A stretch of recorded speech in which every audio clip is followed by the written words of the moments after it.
As we kick off Black History Month, how appropriate that our keynote is also a part of history. As the first African American District Attorney in Kings County. I want to thank Ms. Johnson for that very lovely introduction. I also want to thank the Kings County Court's Black History Month Committee. I am truly honored to be here among so many of our great judges and all of you. And I'm particularly grateful that you made it through the snow to be here today. Now, we just participated in a song that means a lot to Black Americans. Facing the rising sun of our new day begun, let us march on until victory is won. Words from the Black National Anthem. Words spoken by a people who only wanted justice and fairness and to be treated with dignity and respect. Words that were uttered by people who gave their lives and who paved the way to allow me to stand before you today as the first African American District Attorney of Brooklyn. And so I want to tell you about the first day I started as DA last year. When I walked into my office, I had to walk down a long corridor outside my office. And in that corridor, there's a wall with a bunch of pictures of all the DAs who had the honor of serving as the chief law enforcement officers in the history of our great borough, dating back to 1868. And so when I walked by those pictures that day, it was crystal clear to me that the people of Brooklyn made justice when they elected me as their DA. And so I am truly honored to stand here today and to celebrate with you the Black History Month. Now, I want to just talk to you briefly about courage that Black Americans and other people of African descent showed, about courage and about the lives that they gave to make our nation live up to its declaration, that we hold these truths to be self-evident, that all men are created equal, that they're endowed by their Creator with certain and unalienable rights, that among these rights are life, liberty, and the pursuit of happiness.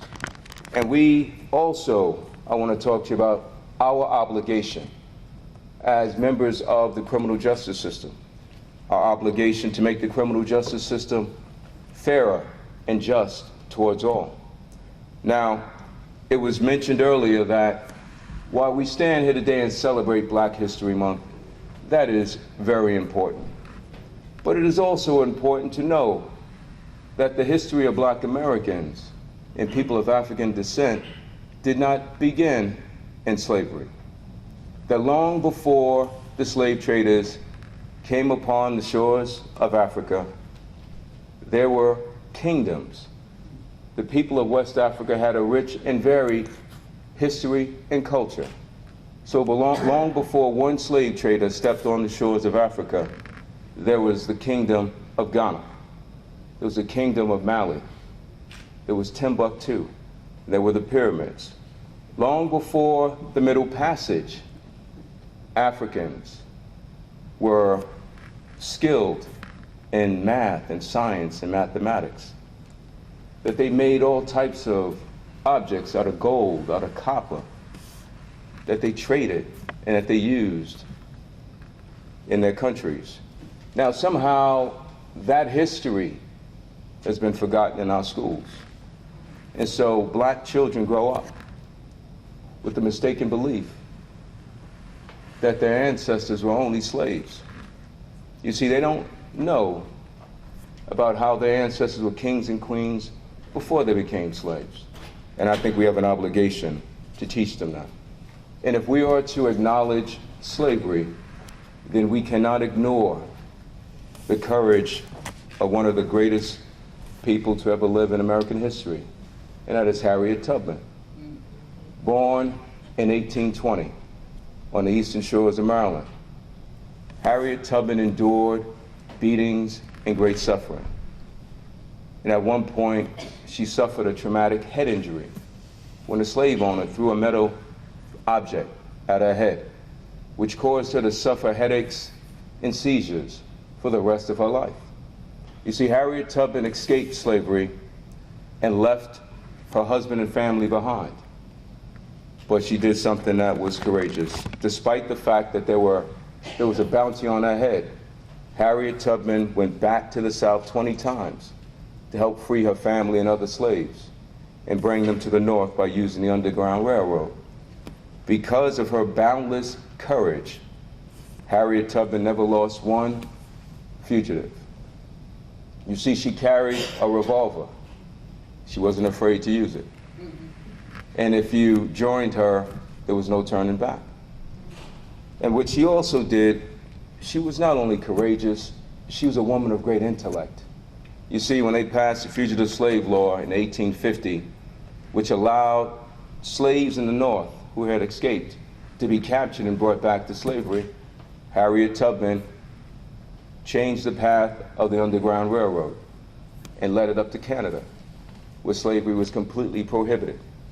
And during the Civil War, she became the first woman to lead an armed expedition that led to the freeing of over 700 slaves in South Carolina. She was a nurse, she was a scout during the Civil War, and she also was someone who fought to make sure women had the right to vote. You see, Harriet Tubman showed courage until her last day. And also, 50 years before Rosa Parks refused to give up her seat on that bus, and in doing so stood up for the rights and the dignity of her people, there was Homer Plessy in 1892. Homer Plessy engaged in an act of disobedience and wanted to fight against the 1890 Louisiana Separate Car Act that separated railroad passengers based on their race. And so he purchased a ticket on the East Louisiana Railroad in New Orleans, and he purposely sat in a white-only car. And when they told him to get up and go into the black-only car, he refused to do so. And so he was arrested. In Plessy versus Ferguson, Plessy asserted his dignity as a man. What he said was that he was denied equal treatment under the law. The Supreme Court ruled against him and held that the racial segregation was constitutional under the doctrine of separate but equal. And this infamous doctrine of separate but equal will lay the foundation for Jim Crow laws to come, and will stand until Thurgood Marshall and many others helped bring it down in 1954 in Brown versus the Board of Education. In addition to Harriet Tubman and Homer Plessy, there are so many other examples of courage in Black history, from Dred Scott to Medgar Evers. And when Dr. Martin Luther King went to Riverside Church in 1967 to speak against the Vietnam War, which was totally unpopular at that time to do, he not only showed tremendous courage, he brought an indictment against the United States government by saying that we are sending Black men who have been crippled by our society 8,000 miles away to guarantee liberties in Southeast Asia that they have not found in Southwest Georgia or East Harlem.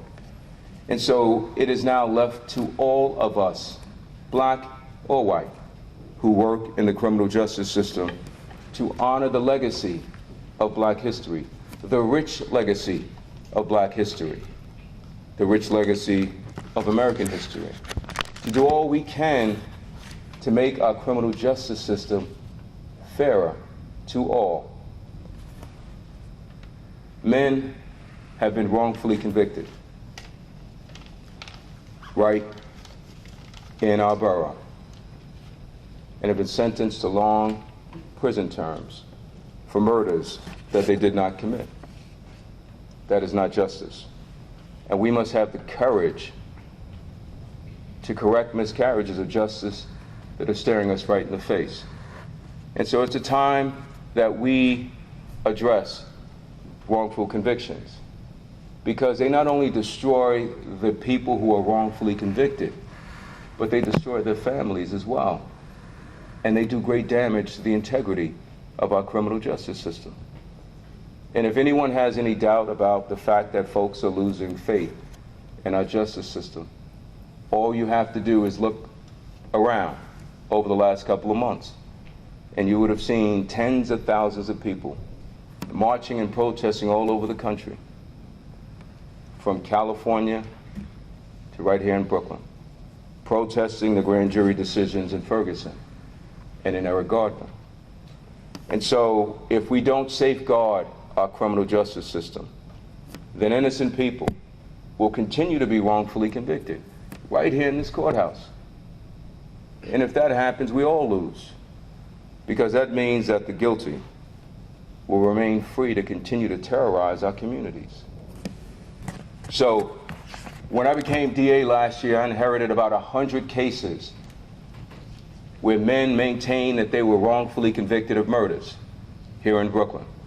And so we have started the important work to get to the bottom of those cases. And we have gone through about 30 of those cases so far. And we're standing by the majority of the convictions in those cases. There is absolutely no reason to disturb the conviction in those cases. But in 12 of those cases we've reviewed to date, we have concluded that men were wrongfully convicted right here in Brooklyn.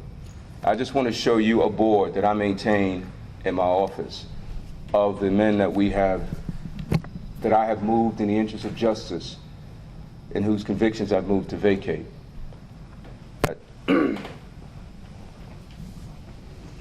This right here is a board of these men who have been wrongfully convicted right here in Brooklyn. All 12 of them are up here.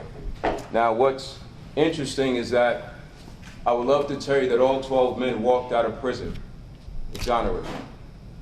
But unfortunately, some of these men died in prison before we had a chance to set them free. And so what I decided to do was to still move in the interest of justice to vacate their convictions anyway, because I believe it's important to clear their names, even though they're no longer here. And so I want to just give you an example of just two of those men. One of them walked into this courthouse the other day. His name is Michael Waite.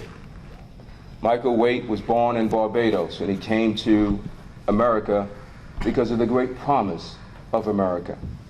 And he got a job here in Brooklyn, and he was falsely accused of burglarizing someone's apartment. You see, he was a security guard at an apartment complex in Brooklyn. And a woman who lived in the building that he was there to protect accused him of burglarizing her apartment. She said she caught him in her apartment with her TV set. Michael Waite, from the day he was accused, maintained his innocence. He had never been arrested before. There was never even a parking ticket that he got. And he had just come to this country. And so he testified, he was put on trial, he testified in his own defense. His mother testified, his grandmother, his sister, they all said that he was home with them the night that this burglary supposedly occurred. Well, he was convicted of burglary and sentenced to 18 months in prison. Now, this happened in 1987. He went to prison, and he's been out living a law-abiding life since. Michael Waite is a father. He has 4 children, and he has a granddaughter. One of his daughters got married, and he went to her wedding in Barbados. On his way back, he landed at Kennedy years ago and was grabbed by immigration. Immigration officials have been seeking to deport Mr. Waite since 2011. Now, I would not have known about Mr. Waite if he had not written me a letter He wrote me a letter a few months ago and he declared his innocence. And so I know that everyone who says they were wrongfully convicted is not speaking the gospel. And so we had to bring him in. And we brought him in and we listened to him, and he appeared to be credible. And we reviewed his trial transcript. And we discovered that the only evidence that we had to convict this man many years ago was a testimony of a woman named Dolores Taylor. And so we tracked down Miss Taylor, who now lives in Covington, Georgia, about an hour away from Atlanta. And I had one of my prosecutors in the conviction review unit fly down to Georgia to interview Miss Taylor and had the trial transcripts with her. We interviewed Miss Taylor, and Miss Taylor said something very interesting. She said the burglary never happened. She said, I was mad at that guy back then. Someone stole my car. He was in the security booth where the car was parked, and I thought he stole it. And so I fabricated these charges against him. We moved in the interest of justice on Thursday to vacate Michael Waite's conviction because he is facing deportation back to Barbados. He's facing the threat of being ripped apart from his family, from his 4 children and his granddaughter. I want to give you one more example of a man named Jonathan Fleming. Jonathan Fleming was put on trial here in Brooklyn for a murder that occurred in 1989. He maintained that he didn't commit the murder because he was in Disney World with his family. So if he was in Disney World, how could he be in Brooklyn at the time of the killing? And so he asserted an alibi defense, and we, as an office, fought that defense tooth and nail. And we convicted Jonathan Fleming of murder, and he was sentenced to 25 years to life. Now, the main eyewitness who testified against him immediately after the conviction, she recanted and said she lied. Jonathan Fleming tried over and over again to gain his custody, gain his freedom from custody, maintain that he was innocent. For 25 years, there was a secret that no one seemed to know. And that secret was the night he was arrested, the police seized a receipt out of his wallet. And that receipt showed that Mr. Fleming had paid a hotel bill down in Disney World 3 hours before the murder here in Brooklyn, which would have made it almost physically impossible for him to have been the shooter. The problem is that we never turned over that receipt to his lawyer. So the jury never saw that receipt. So Mr. Fleming remained in custody for 25 years while that receipt just sat in a file. And so when I learned about what happened to Mr. Fleming and our failure to turn over that receipt to his attorney, we quickly moved to get him out of prison. See, unlike Michael Waite, Jonathan Fleming was still in prison. And so detectives from our office flew upstate to get him, and they brought him to this courthouse. And we moved in the interest of justice to vacate Mr. Fleming's conviction. I give you those 2 examples because I want you to understand that as the Brooklyn District Attorney, I am determined to get to the bottom of these to get to the truth involved in these wrongful conviction cases. And that may mean that I will be attacked by some, no matter what my decision is. But I must do what I think is right. And so together, we must have the courage to correct miscarriages of justice. And we must also have the courage to bring about a fairer system of justice that will make sure that justice is evenly dispensed, regardless of a person's race, regardless of how much money a person has, regardless of where someone lives. You see, we must march on until victory is won. And if we do so, we will not only honor our rich legacy of Black history, but also help make Brooklyn a stronger, safer, and more just place for all. Thank you. I had the honor of presenting a small token of our appreciation to our district attorney. So if you would come back up.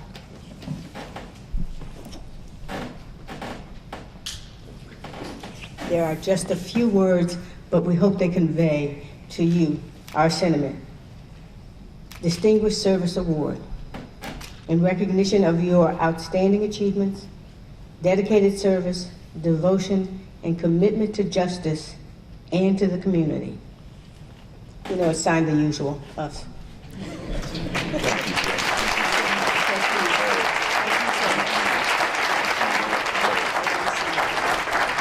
This little light of mine, I'm gonna let it shine. This little light of mine, I'm gonna let it shine.